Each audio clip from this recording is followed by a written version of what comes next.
이 자리에도 아마 어떻게 보면은 이런 시련과 위기를 당하여서 이 자리에 와 계신 분들도 계실 거예요.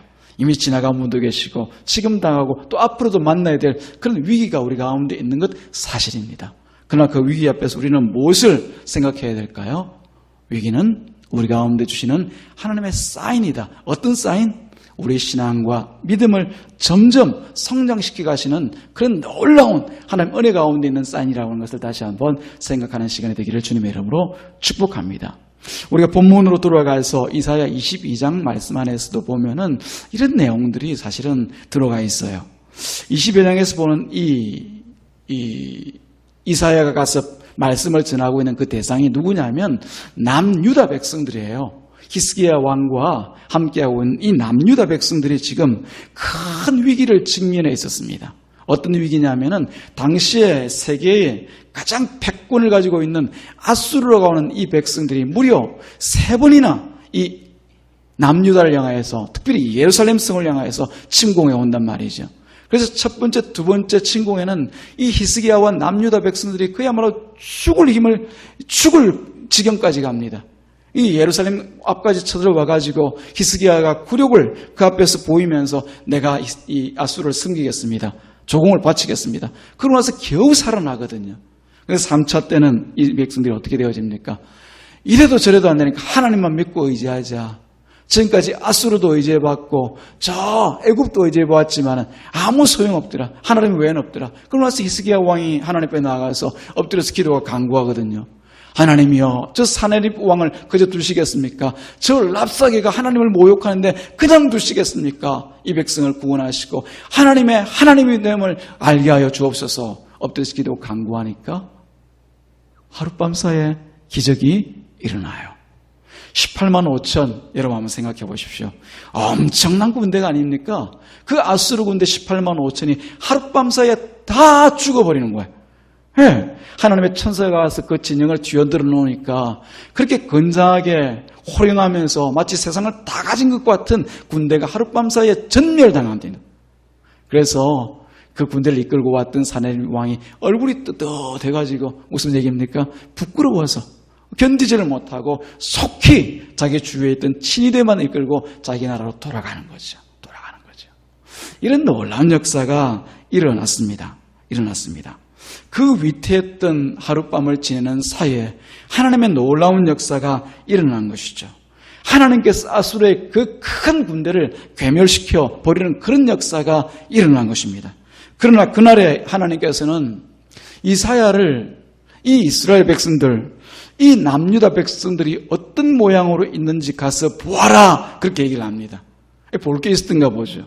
가서 이사야가 눈을 들어 그들이 하는 일들을 보니까 우리가 읽었던 내용 안에 나와 있는 그대로입니다.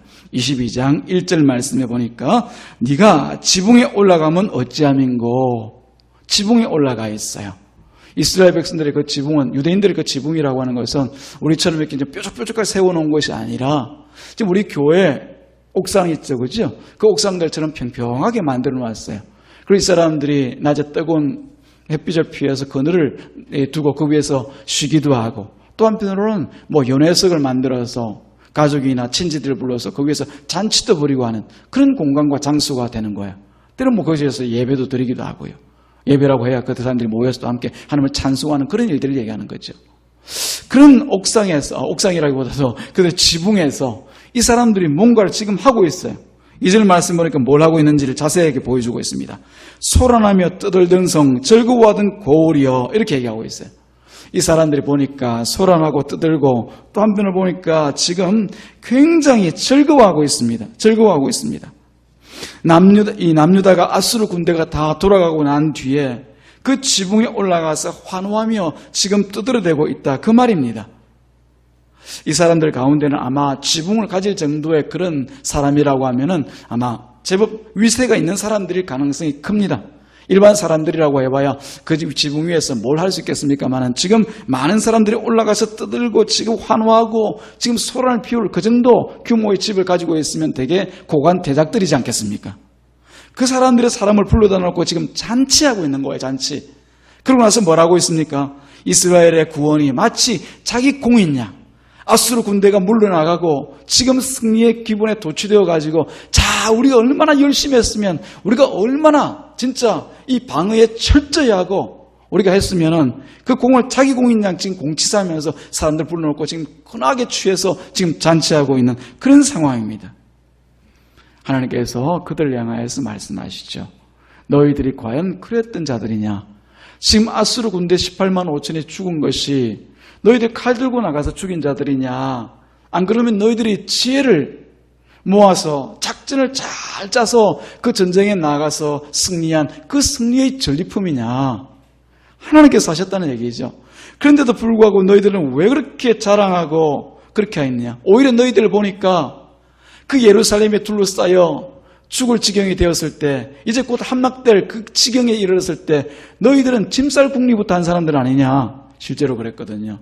나라가 위험해지고 힘들어지면은 이 책임을 지는 지도자라는 사람들이 먼저 나라를 위해서 희생하는 모습을 보여야 되는데, 이 이스라엘 백성들 가운데 있던 이 지도자들은 어쩌면 내가 빠져나갈 거 지금 그 국리화하고 있던 사람들이거든요. 그러다가 이 열린 문틈으로 도망가다가 이 아수르 군대에게 잡혔던 사람들도 있고 그래요. 그 사람들이 이제 다 돌아와가지고는 내가 그때 얼마나 열심히 전쟁에 나가서 싸웠는지 그런 전공들을 얘기하면서 지금 자랑하고 그러고 있어요. 무능하기 짝이 없던 사람들, 악하기 짝이 없던 그 사람들이 지금 환호하고 한편으로 떠들어내는 모습을 보이고 있는 거죠. 하나님께서 얼마나 속상하셨겠습니까? 하나님 앞에 돌려드려야 될 그 영광 앞에서 자기 공으로 돌리고 있는 이 이스라엘 백성들, 남유다 백성들을 볼 때 하나님께서 속상하신 거죠. 그래서 이사야를 보내가지고 저것들을 한번 봐라 그러고 있는 거죠. 나중에 보면 이 히스기야 왕도 다르지 않습니다. 멀리 바벨론에서 이제 그 소문을 들었던 아수르 군대가 18만 5천이나 왔다가 거저 갔더라라는 얘기를 듣고, 이스라엘 땅에 와가지고는 망해서 돌아갔더라 그런 얘기를 듣고 바벨론에서 사신을 보냅니다. 아니 과연 어떻게 했길래 그런 일들이 일어났는지. 오면 히스기야가 뭐라고 얘기해야 돼요? 우리는 한 일 없습니다. 오직 우리 하나님 여호와께서 이 놀라운 기적을 베푸셔서 우리를 구원하셨습니다. 우리 하나님이 행하셨습니다. 그렇게 마땅하잖아요. 그런데 히스기야가 어떻게 합니까? 자기 이 궁전에 있는 그 무기고를 다 열어서 이런 무기들을 가지고 우리가 나가서 싸웠습니다. 한번 보실래요? 네, 대단하지 않습니까? 그 앞에 자기 자랑하고 있어요.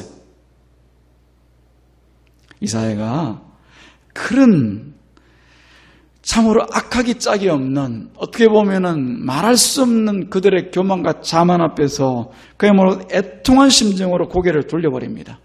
그리고 그 불신앙의 열매로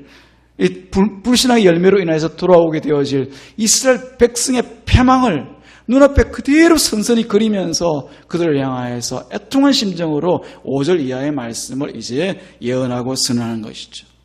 자, 우리를 한번 돌아보자고요. 우리에게도 하나님의 큰 놀라운 은혜의 때가 있었습니다.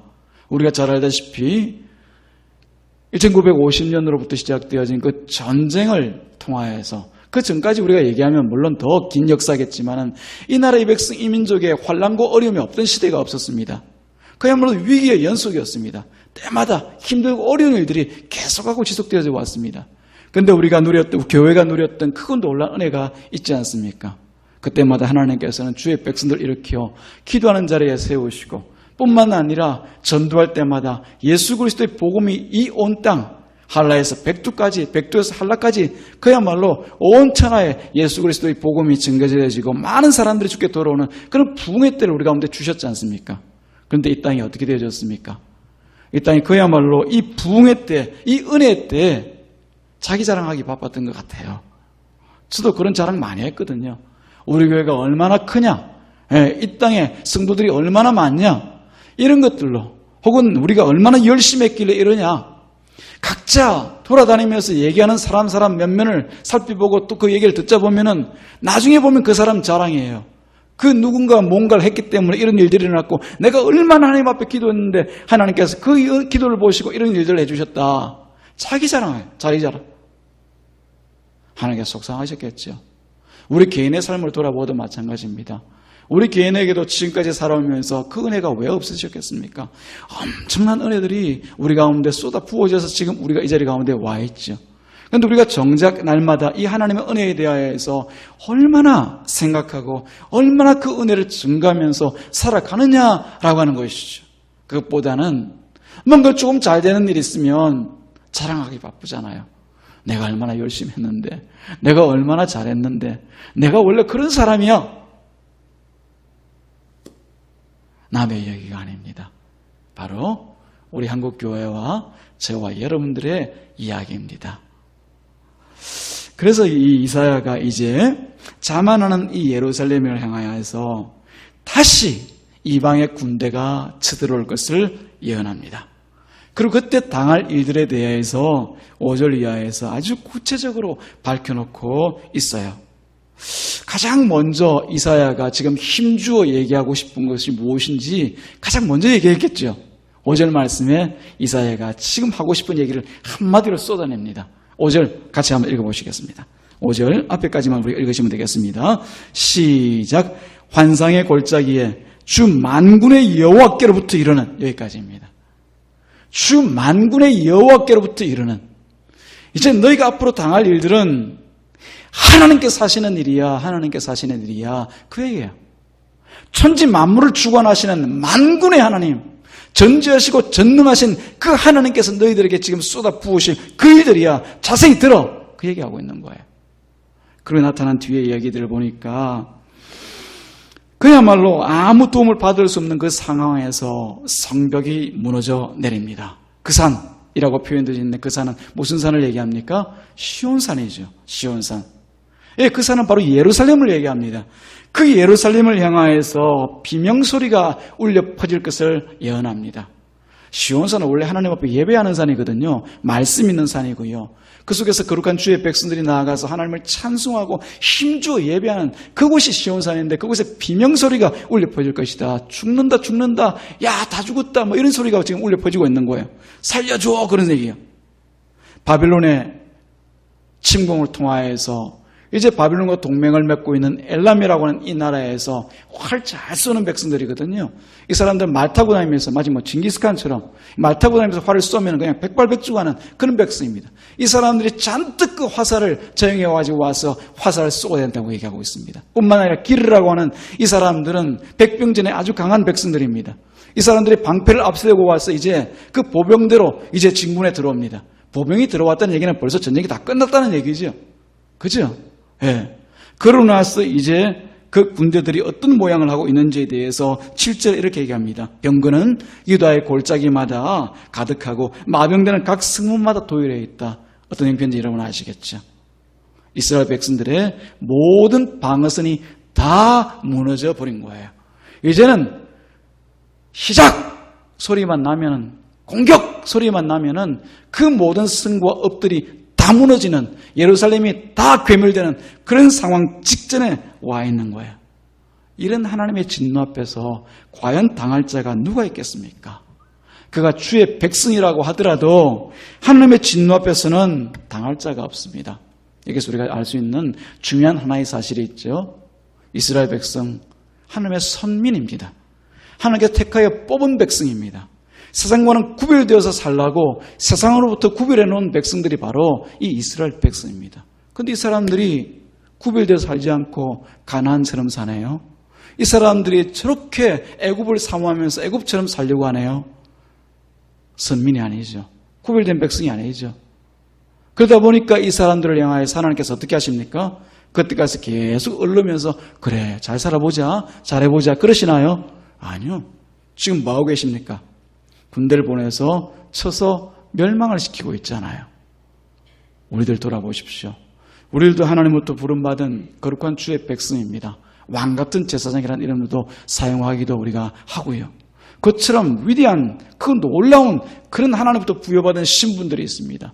그러나 그 신분에 마땅하지 않게 옳지 않게 죄악의 길에 서서 이처럼 하나님께 주신 그 은혜를 세상에 팔아먹고 내 자랑거리로 만들고 그 죄와 악 가운데 앞장서 나간다라고 하면 하나님은 결코 우리를 향한 팔을 거두지 않을 것을 얘기하고 있는 거예요. 사랑하는 여러분, 이 땅에 살아가는 불신자들이 짓는 죄와 우리가 짓는 죄 하나님께서 똑같이 보십니다. 다르게 보시지 않아요. 세상 사람들이 죄를 지으면 이 죄라고 하는 것은 그냥 도둑질하고 사기하고 강간하고 간음하고 이런 죄 얘기하는 것 아닙니다. 하나님을 향하여 행하는 그 모든 죄를 얘기합니다. 불신자들은 아예 그러기로 작정된 사람이고 우리는 거룩하게 살라고 하나님의 말씀대로 살라고 구별해 놓았는데 우리도 똑같이 그렇게 살 때 하나님을 모르는 것처럼 하나님 없는 것처럼 살아갈 때 그 죄가 하나님 앞에서는 다른 죄가 아니라는 얘기입니다. 불신자들의 죄는 아주 내가 심하게 다룰 거야. 가중처벌법 그냥 다 적용해가지고 그 사람들은 배로 다룰 거야. 너는 하나님의 백성이니까 넌 내가 불렀으니까 좀 가볍게 다루어줄게. 살짝 다뤄줄게. 이게 아니라 그 죄나 이 죄나 우리가 짓는 죄나 불신자들이 짓는 죄나 하나님 보시기에 똑같은 죄입니다. 그에 대한 벌은 어떨까요? 다를까요? 우린 조금 봐주실까요? 아니요, 그거 아닙니다. 똑같이 처벌하십니다. 똑같습니다. 단지 세상에 하나님을 믿지 않는 백성들은 그걸로 끝이죠. 끝.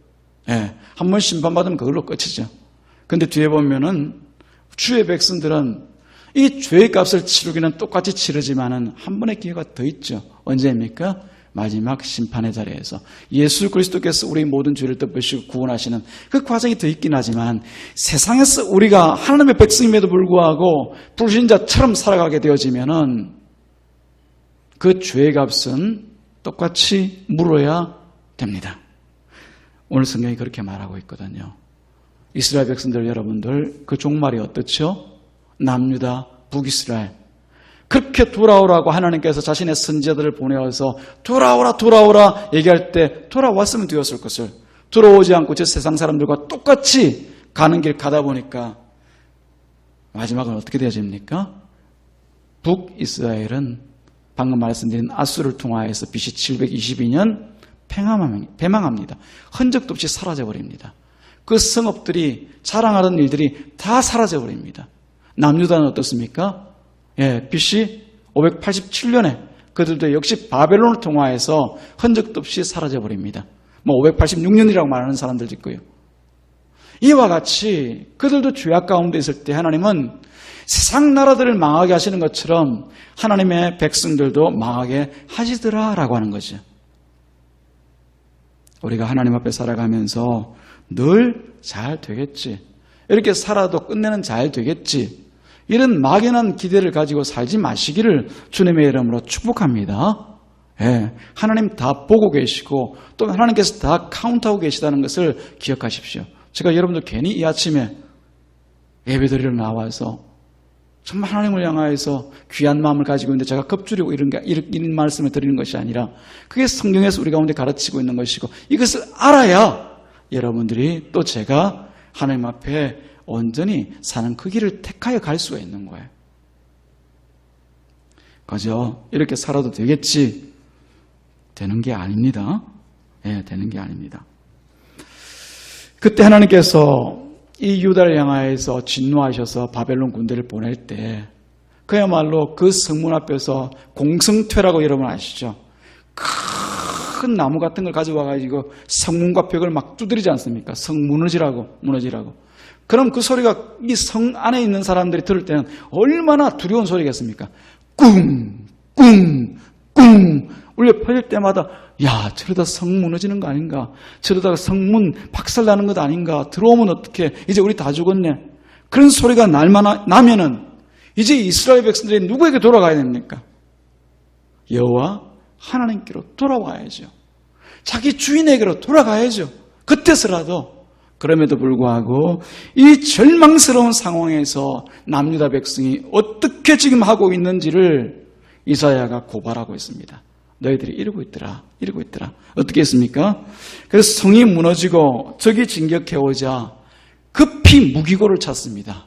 숲풀에 있는 이 솔로몬이 만들어놓은 그 무기고를 찾아가가지고 무기를 꺼내가지고는 막 갈고 닦으면서 이제 우리가 전쟁에 나가자. 이 전쟁에 나가서 우리가 싸우자. 그러고 있어요. 이 사람들이 지금 전쟁에 나갈 무기가 지금까지 없어가지고 바벨론이 쳐들어온 겁니까? 전쟁에 나가서 싸울 장정이 없어서 군사가 없어서 지금 바빌론이 그들의 코앞에 들이닥쳐서 죽이겠노라고 망하게 만들겠노라고 그렇게 하고 있어요? 아니잖아요. 지금 그러고 있어요. 뿐만 아니라 그들의 성벽에 구멍이 숭숭 뚫린 것을 알고는 그들 살던 집을 헐어가지고 그 구멍을 뚫는데 구멍을 메꾸는데 혈안이 되어 있습니다. 이리 적군이 들어오면 안 되는데, 한 명이라도 들어와서는 안 되는데, 그러고 있어요. 그뿐입니까? 우리가 지지난 시간에 아하스가 어떻게 했습니까? 예루살렘 성에 우리가 물만 있으면 얼마든지 견딜 수 있다. 물탱크 찾아가서 그것을 체크하고 있지 않습니까? 똑같아요, 똑같아. 이 사람들도 지금 물탱크 찾아가가지고 물이 얼마나 저장됐는지, 앞으로 물을 끌어들여가지고 우리가 며칠이나 견딜 수 있는지, 그거 지금 찾아보고 있어요. 윗셈, 아랫셈 돌아다니면서. 여러분, 물만 있으면 삽니까? 물 없으면 죽습니까? 지금 예루살렘이 지금 그러고 있는 거예요. 가장 중요한 한 가지를 놓치고 있는 거예요. 뭡니까? 11절에 나와 있습니다. 11절 같이 한번 읽어보겠습니다. 11절 시작. 너희가 또 옛못의 물을 위하여 두 성벽 사이에 저수지를 만들었느니라. 그러나 너희가 이를 행하신 이를 앙망하지 아니하였고 이 일을 옛적부터 경영하신 이를 공경하지 아니하였느니라. 지금 이 일을 행하고 계시고 또 이 일을 미리 계획하셨던 경영하시는 그 하나님을 이 백성들이 앙망하지도 또 찾지도 구하지도 공경하지도 않고 있다, 그렇게 해가고 있습니다. 이 죽을 길로 가는 거죠. 가는 거죠.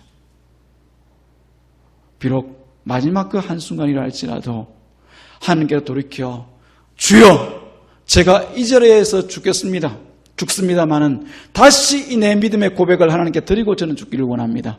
주여 나는 내 죄로 죽지만 하나님은 나의 하나님이십니다. 주여 나를 내 영혼을 구원하소서. 그렇게 하나님 앞에 나아가서 부르짖고 기도하고 간구하고 엎드리지 못할 망정 지금 무기 찾아 돌아다니고 성벽 무너진 데를 메꾸려고 돌아다니고 물이 얼마나 남았는지 그거 찾고 있는 거예요. 이게 얼마나 어리석은 일입니까? 얼마나 어리석은 일이에요. 하나님께는 눈길도 주지 않고 있는 이 백성들을 바라볼 때 이사야가, 그리고 하나님이 얼마나 그 마음 가운데 괘씸한 마음, 한편으로는 어리석기 짝이 없는 그런 모습들을 보시겠습니까? 그런데 이 일들을 보면 전 또 남의 일같이 느껴지지가 않아요. 남의 일같이 느껴지지가 않아요. 우리도 이런 하나님의 사인을 계속해서 우리가 보고 살잖아요. 지금 여러분들이 겪고 있는 일입니다. 저도 같이 겪고 있고요.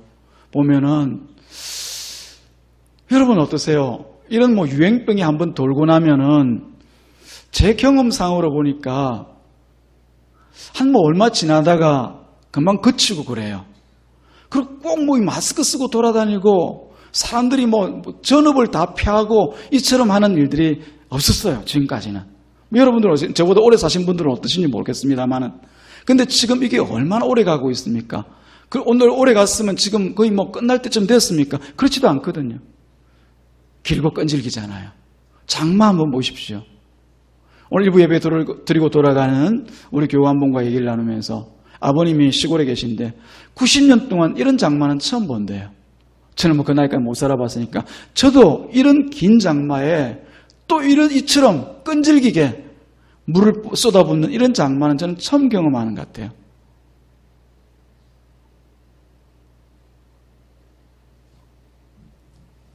여러분, 왜 이런 사인들이 지금 우리 가운데 오고 있습니까? 이때 우리가 해야 될 일들은 무엇이겠습니까? 정말 이사야 때 하나님께서 주셨던 그 사인과 같이 그런 사인이 있을 때 우리가 해야 할 일은 다른 건 아니잖아요. 하나님께 돌아가서 하나님의 얼굴 붙들고 하나님 도와주옵소서, 우리를 살려주옵소서, 하나님의 영광만 드러내게 하옵소서, 하나님만 붙들어야 되지 않습니까?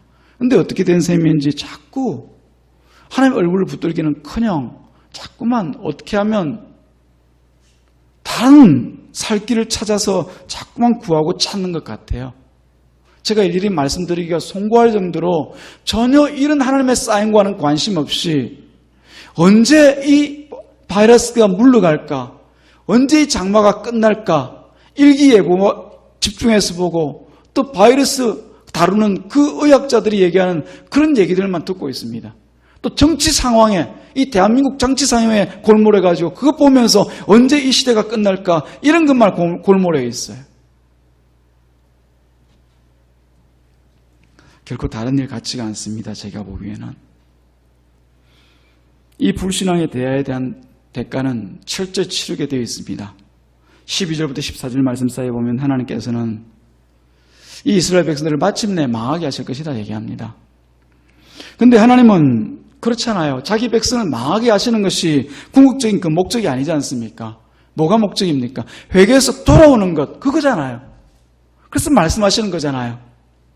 집 떠난 자식도 자식이지 않습니까? 그래서 돌이키고 싶은 마음에 매도 때리고 때는 혼도 내고 큰 소리도 한번 지르고 그러는 거죠. 그런데 하나님께서 이 하나님의 말씀을 전하실 때, 자, 너희가 이렇게 망한다. 망하게 하시기 위해서 그런 거예요. 돌아오라는 거죠. 이 말을 듣는 이스라엘 백성이 뭐라고 얘기하냐면은 이스라엘 12절에 있는 것처럼 너희는 애통함으로 통곡하고 머리털을 뜯으며 자신의 수치를 인정해라. 그리고 벼옷을 입고 참된 회개로 하나님께 돌아가라. 이사야가 그것을 마지막에 얘기한단 말이죠. 그런데 이 사람들의 반응은 전혀 의외입니다. 완악한 그 니느웨 백성도 그 요나가 억지로 복음을 전하면서 나아가서 하루길만 그 속에서 회개하라 하나님께 진노하셨다 얘기하니까 다 왕으로부터 어린 백성 노인애들까지 다 금식하면서 벼옷을 입고 회개합니다. 심지어 자기가 기르던 짐승까지 예물 주지 않고 금식시키면서 회개하고 돌아옵니다. 그런데 이 하나님의 백성이라고 하는 남유다 백성들은 그렇게 하지 않고 오히려 이 이사야의 애끓는 그런 호소를 외면합니다. 스스로 자포자기하고 자기 집에 기르던 소와 양들을 잡아먹으면서 포도주를 마시면서 얘기합니다. 그래 망한다고 했지. 그래 망해보자. 하나님이고 뭐고 다 소용없다. 다 쓸데없으니 오늘 먹고 죽자. 그러고 있습니다. 13절 말씀 보니까 오늘 먹고 마시고 내일은 죽자. 그런 얘기를 하고 있습니다. 돌아오라고 하는 하나님의 그 자비로운 음성 앞에서 이 사람들 그 얼굴에 침을 뱉고 그러면서 외면하고 돌아가는 그런 장면입니다. 이들을 향해서 14절 말씀 보니까 하나님은 이들의 죄를 결코 잊지 않고 반드시 내가 용서하지 않을 것이다. 그렇게 얘기를 하십니다. 오늘 읽었던 우리가 마지막 절 말씀입니다. 결코 용서하지 아니하리라. 결코 용서하지 아니하리라. 이스라엘 자신의 말과 그 행동과 그 결정들이 누구를 향하고 있는지 과연 몰랐을까요? 몰랐었다고 하면 조금 이해할 만도 합니다. 근데 이 백성이 과연 몰랐을까요? 날마다 듣는 그 하나님인데, 하나님이 어떤 분인지를 어려서부터 배웠던 사람들인데, 역사를 돌아보면 하나님이 어떤 분인지를 아는 사람들인데 그러고 있어요. 그 하나님에 대하여서 이 사람들은 마치 하나님께서 병원 침대에 누워서 호흡기에나 의지하고 있는 그런 중환자실에 있는 중환자처럼 취급을 해버리는 거죠. 그리고 해서는 안 되는 망령된 말들을 함부로 그 혀로 짓거립니다. 해서는 안 되는 짓들을 미친 듯이 행하고 있습니다. 돌아오라는 그 하나님 앞에 돌아가지 않고 자기 살 길 찾아서 부지런히 열심히 행하고 있습니다. 사랑하는 여러분, 그러나 하나님은 결코 값싼 분이 아닙니다.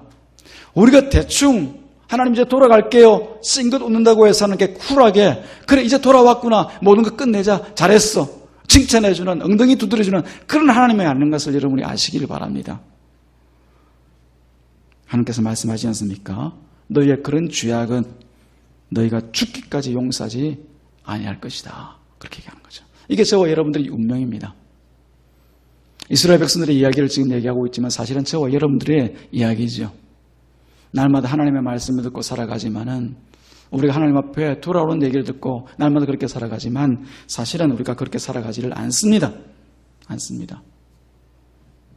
그러나 하나님께서 이런 우리들을 향하여서 아무도 살 자가 없는 우리를 향하여서 은혜를 또한 베푸시고 계시다는 것을 아시기 바랍니다. 혹시 이 자리에 계시는 분들 중에서 나는 그런 사람 아닙니다라고 말씀하실 분이 계실지 몰라서 제가 성경 두 구절만 말씀을 드리겠습니다. 시편 143편 2절 말씀에 보면은 시편 기자가 우리들을 향하여서 이렇게 얘기합니다. 주의 눈앞에는 의로운 인생이 하나도 없도다. 여러분 누구도 하나님의 이 진노 앞에서 피해갈 자가 없습니다. 사도 바울도 같은 취지로 로마서 3장 12절 말씀에서 이렇게 말씀합니다. 다 치우쳐 함께 무익하게 되고 선을 행하는 자는 없나니 하나도 없도다.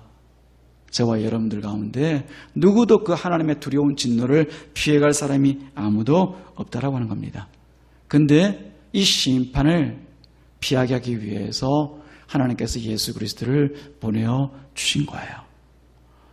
이 감당할 수 없는 이 심판을 피하도록 예수님께서 이 땅 가운데 오신 거예요. 그럼 예수님께서 오신 그 이유와 목적은 무엇인지 분명하죠. 세상과 좀 더 친하게 살라고, 우리 세상에서 좀 더 활동 잘하고, 먹고 싶은 거 더 잘 먹고, 잔치할 때 고기나 좀 더 질 좋은 고기 구워 먹으라고, 또 포도주 좀 맛있는 거 좀 사서 먹으라고, 그렇게 예수님께서 우리 가운데 오신 것 아니잖아요. 뭐 때문에 오셨습니까? 하나님 앞에 되돌이킬 수 없는 이 진노로부터 우리를 구원해 내기 위해서 이 땅에 오신 거예요. 그래서 예수님은 세상 죄를 지고 하는 하나님의 어린 양입니다. 그 어린 양으로 오셔서 우리 대신 그 진노를 지고 십자가에서 죽으신 거예요. 사랑하는 여러분, 이 시간 우리들에게 가장 필요한 것은 무엇냐면은, 집에 돌아가면 하실 일들이 많잖아요. 지금 하실 일들이 산더미처럼 쌓여 있을지도 몰라요. 제일 중요한 것은 내가 하나님과의 관계를 회복하는 거예요. 그 관계를 회복하기 위해서 다른 일 하려고 생각하지 마십시오. 오늘 우리가 이사야서 22장 1절부터 14절 말씀을 통하여서 살펴보았던 것 같이 내가 바로 이런 인생입니다. 바로 하나님의 그 용서받지 못할 그런 인간입니다라고 하는 것을 하나님 앞에 고백해드리는 것, 이게 바로 우리가 회복으로 가는 가장 첫걸음이라고 하는 것을 기억하십시오. 아닌 것처럼 대충 사시지 마시기 바랍니다.